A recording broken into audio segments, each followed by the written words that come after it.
शौचालय का निर्माण महिलाओं की अस्मिता, सुरक्षा और प्रतिष्ठा से जुड़ा हुआ है और इसीलिए कई जगहों पर शौचालय को इज्जत घर नाम दिया गया। चर्चित मेडिकेयर, जहां रेंट पर और खरीदने के लिए मिलते हैं संपूर्ण मेडिकल इक्विपमेंट्स, साथ ही आईसीयू केयर और बुजुर्गों की सेवा घर पर करने के लिए एक्सपर्ट नर्सिंग स्टाफ भी। मेडिकल ऑक्सीजन सिलेंडर भी उपलब्ध। चर्चित मेडिकेयर, 24 घंटे आपकी सेवा में। इनके कारण ही आज महिलाओं को बाहर नहीं जाना पड़ता। 2014 से ही हर घर शौचालय केंद्र सरकार की प्राथमिकताओं में सबसे ऊपर है और इसे ही ध्यान में रखते हुए स्वच्छ भारत मिशन शुरू किया गया। यही कारण है कि जहां 2014 से पहले भारत में शौचालय की उपलब्धता महज 38% थी, वह 2021 में बढ़कर 100% हो गई है। हाल ही में जल शक्ति मंत्रालय ने घोषणा की है कि स्वच्छ भारत मिशन ग्रामीण के दूसरे चरण 2021-22 में 50 लाख घरों में निजी शौचालय बनाए जाएंगे। इसके अलावा 1 लाख सामुदायिक शौचालय और देश के 2400 ब्लॉक में प्लास्टिक कचरा प्रबंधन इकाई स्थापित की जाएंगी। नेशनल रूरल सैनिटेशन की साल 2019-20 की सर्वे रिपोर्ट बताती है कि शौचालय का इस्तेमाल लगभग 89.9% तक बढ़ा है। 2018 में यह 80% था। मिशन को आगे बढ़ाते हुए केंद्र सरकार ने 2 लाख गांवों में कचरा प्रबंधन के लिए 40,700 करोड़ रुपए आवंटित किए हैं। इसमें केंद्र सरकार के 14,000 करोड़ रुपए की हिस्सेदारी होगी और 8,300 करोड़ रुपए राज्यों द्वारा खर्च किए जाएंगे।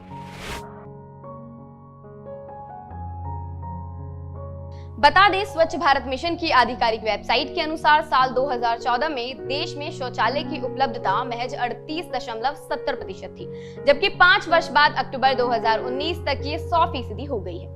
Journal of family medicine and primary care की ओर से 2019 में किए गए अध्ययन में कहा गया है कि ज्यादा से ज्यादा गांवों के ODF यानी ओपन डेफिकेशन फ्री होने से डायरिया के मामलों में काफी गिरावट आई है। 2013 में 5 साल से कम उम्र के बच्चों की हुई मृत्यु में 11% मामले डायरिया के थे। 2019 में इन मामलों में 50% तक की कमी आई है।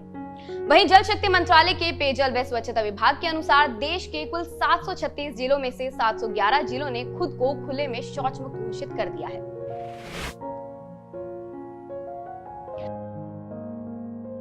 दरअसल इससे पहले भी देश में कई स्वच्छता अभियान लॉन्च किए जा चुके हैं। भारत की पहली पंचवर्षीय योजना के एक भाग के रूप में साल 1954 में ग्रामीण भारत के लिए पहला स्वच्छता कार्यक्रम शुरू किया गया था।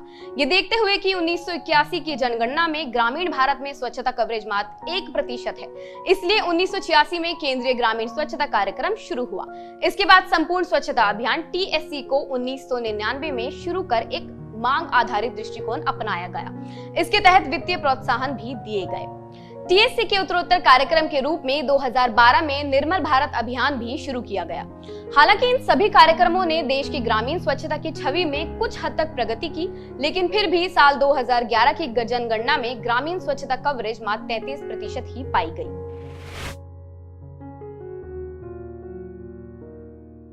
स्वच्छता ही सेवा है और साफ सफाई ही ईश्वर भक्ति है। महात्मा गांधी ने इन शब्दों के जरिए दुनिया को एक नई राह दिखाई। कौन सा देश कितना विकसित और सभ्य है, ये वहां के नागरिकों की साफ सफाई को लेकर जागरूकता और सजगता से जाहिर होता है। ये किसी एक तबके का काम नहीं है, बल्कि सबकी सामूहिक जिम्मेदारी है। कोरोना महामारी ने हम सभी को यह एहसास दिलाया है कि साफ सफाई केवल केंद्र सरकार की ही नहीं, बल्कि सभी देशवासियों की जिम्मेदारी है। आज की इस वीडियो में बस इतना ही। धन्यवाद।